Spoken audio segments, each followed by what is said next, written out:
Bapak melihat sendiri bahwa tidak sempat terlihat adanya mayat dalam. Saya tidak melihat sendiri, tapi kita tugaskan ada laskar kita untuk ngecek mulai dari pukul 1:30 ya sampai pukul 3 sampai menjelang subuh kita cek. Gitu. Tidak ada di situ peristiwa tembak. Maka siapkan masuk.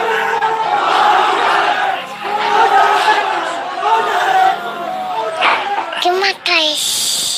Siapkan masuk. Lokasi yang kita duga tempat terjadinya itu. Bang, untuk yang 4 orang yang masih sisa itu kan ada 10 orang yang dikabarkan Yang mengawal itu 4 mobil. Jadi lebih dari 10 orang. Berarti yang sisanya itu bakal bisa menjadi saksi dong, Bang. Insya Allah bisa, ya, insya Allah bisa. Tapi konsentrasinya 2 mobil konsentrasi terus melakukan pengawalan terhadap Habib Rizik, ya. Yang 2 mobil lagi itu yang berhadapan dan untuk upaya ditangkap oleh pihak yang kita belum tahu sampai sekarang. Tapi diakui oleh mereka itu sebagai polisi kan. Mestinya kalau polisi, saya mau katakan, kalau polisi dalam upaya penyidikan itu mestinya penyerahan surat. Kan surat sudah diserahkan, untuk apa lagi dikuntit? Kan Habib Rizik tinggal datang atau tidak kan? Kalau dia datang kan ada upaya-upaya hukum yang mereka gunakan berdasarkan kewenangan mereka. Tidak perlu ada kuntit-mengkuntit seperti itu. Ya, jadi ini menjadi catatan penting ya. Ini menjadi catatan penting. Habib Rizik sudah dipanggil dan kita sudah mendatangi hari ini pengacara kita. Ya, jadi tidak ada kaitan itu dengan bahwa Habib Rizik seperti apa tidak ada. Ya, itu proses mekanisme hukum biasa. Ya, silakan yang lain. Pak, ada langkah-langkah hukum atau langkah apa terkait kejadian ini? Ya tentu begini. Jadi ini tidak boleh ada satupun ya warga negara ya. Penjahat sekalipun ya, itu dibenarkan untuk dilakukan apa yang disebut dengan extrajudicial killing seperti itu. Kalau demikian caranya, berarti lembaga kejaksaan, lembaga pengadilan dibubarkan saja. Cukup kalau polisi menganggap itu penjahat, ditembak, melawan, ditembak, mati udah kan? Berarti nggak perlu pengadilan. Kita ini negara hukum atau negara kekuasaan, ya. Jadi itu perlu jadi catatan juga. Jadi upaya hukum apa? Upaya hukumnya adalah dalam hal ini disebut secara hak asasi manusia, instrumen hak asasi manusia. Ini disebut dengan extrajudicial killing. Ini pelanggaran berat hak asasi manusia. Mereka yang melakukan proses pembunuhan extrajudicial killing ini, pembunuhan di luar proses hukum ini mestinya diadili oleh pengadilan HAM. Ya, mestinya instrumen yang bergerak adalah Komnas HAM ini. Ya, Komnas HAM. Ya, kita minta Komnas HAM secara terbuka untuk melakukan penyelidikan karena ini jelas-jelas by intention ini, ya. Dan yang dilakukan terhadap Habib Rizik ini terencana, ya. Ya, silakan. Penegasan aja, jadi informasi mengenai meninggalnya anggota laskar ini itu berdasarkan hasil rilis yang disampaikan dari pihak Polda, dari pihak Polda. Makanya kita menjadi heran. Ya, artinya itu firm mereka dibunuh tuh, ya. Ya. Yang 6 orang itu sendiri identitasnya bisa disebutkan? Yang 6 orang identitas, baik saya bacakan.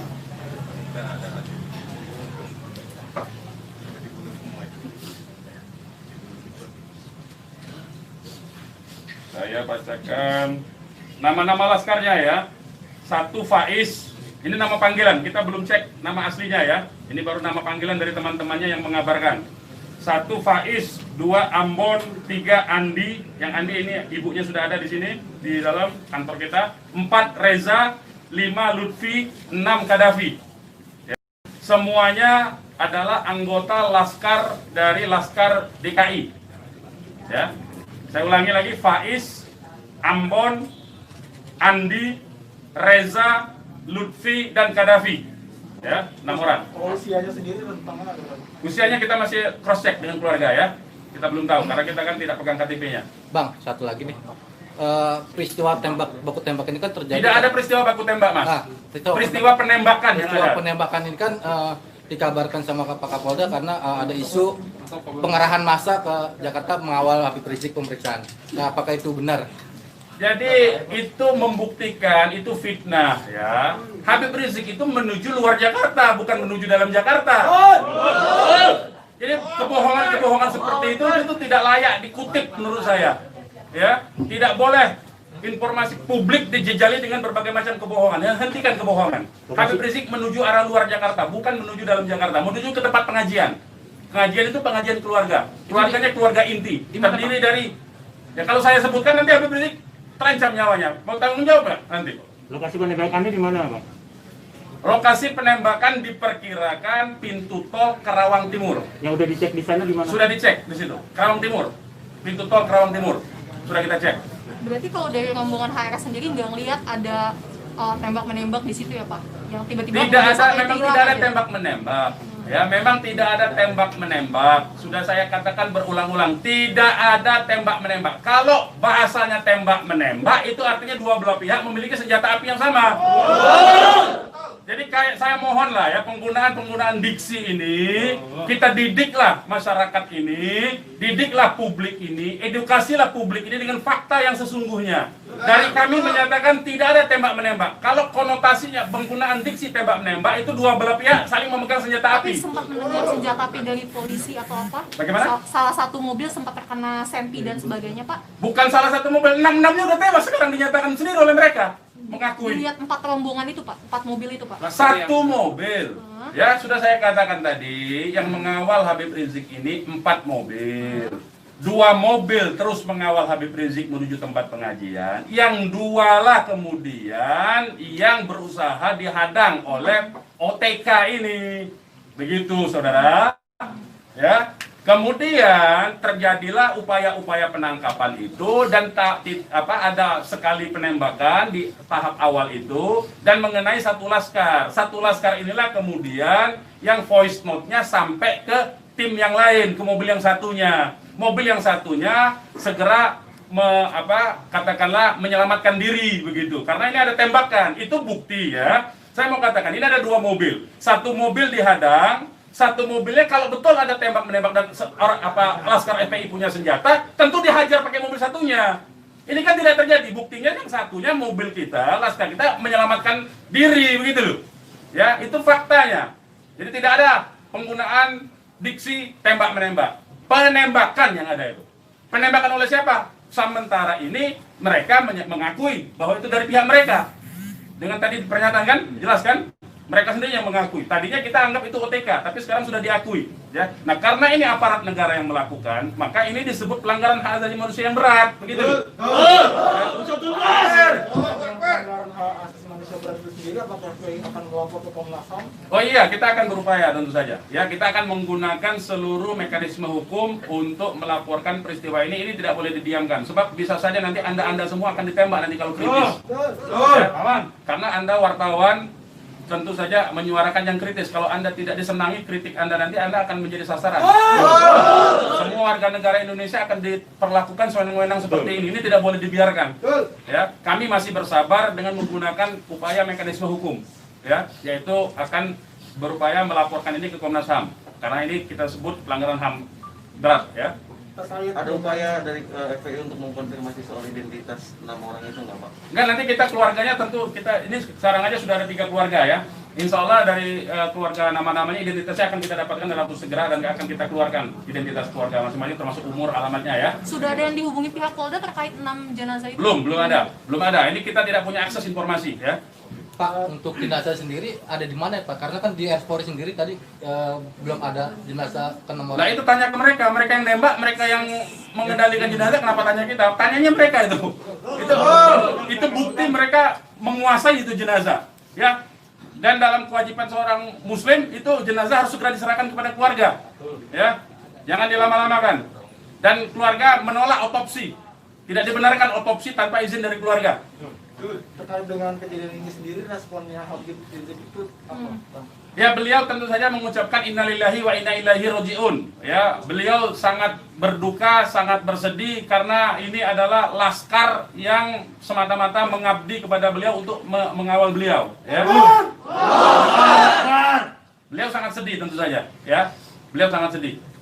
Balik lagi ke orang yang mengintai itu Pak, bagaimana FPI memastikan 30 orang itu benar adalah pengintai yang berasal dari lembaga negara, termasuk yang 3 orang di Mega Mendung? Ya, kita punya pengakuannya, kita punya data-data laporan mereka, ya, kepada atasan mereka, kita punya sampai sekarang ini.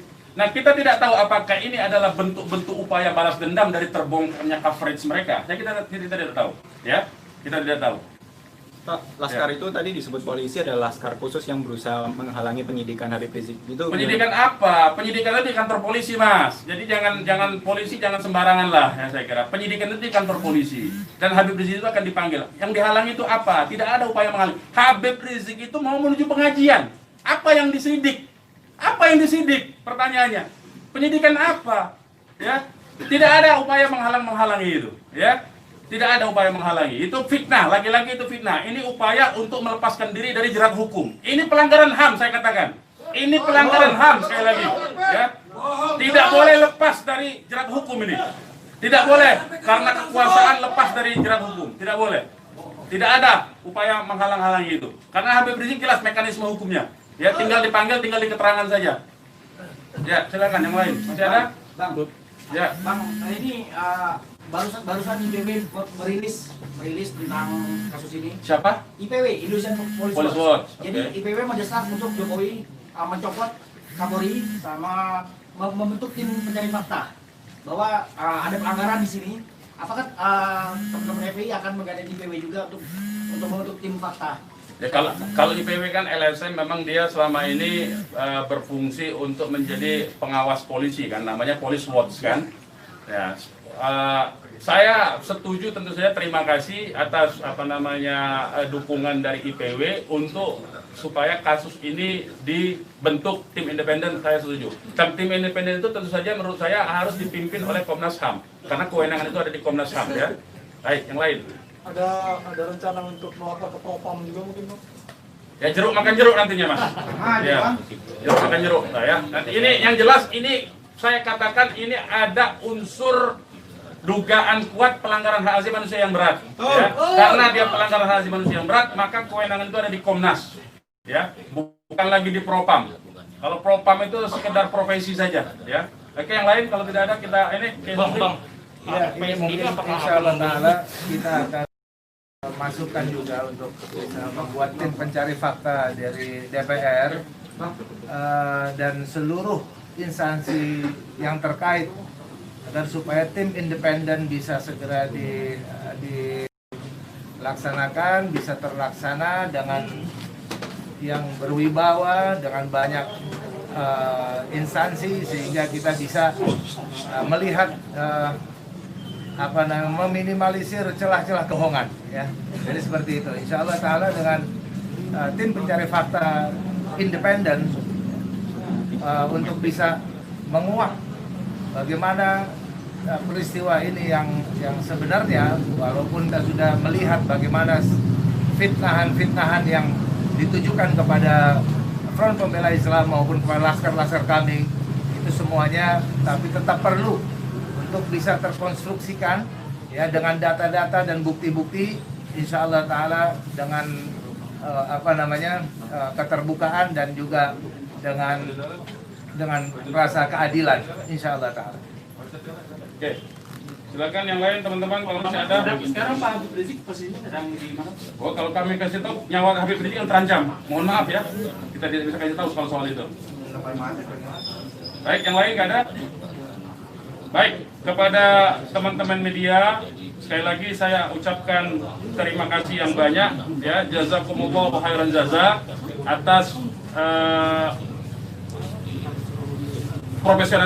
profesionalisme ya, cross check cover both side dari teman-teman, karena memang pemberitaan tidak boleh berdasarkan hanya satu pihak saja. Kami hanya menuntut kemukakanlah fakta dengan apa yang sesungguhnya dari kedua belah pihak. Nanti masyarakat yang akan menilai itu ya. Yang jelas penggunaan diksi tembak-menembak saya kira harus dihentikan, karena itu adalah framing yang jahat terhadap orang tidak berdosa, yaitu 6 orang yang syahid ini. Demikian dari kami. Terima kasih. Billahi taufiq wal hidayah. Wassalamualaikum warahmatullahi wabarakatuh.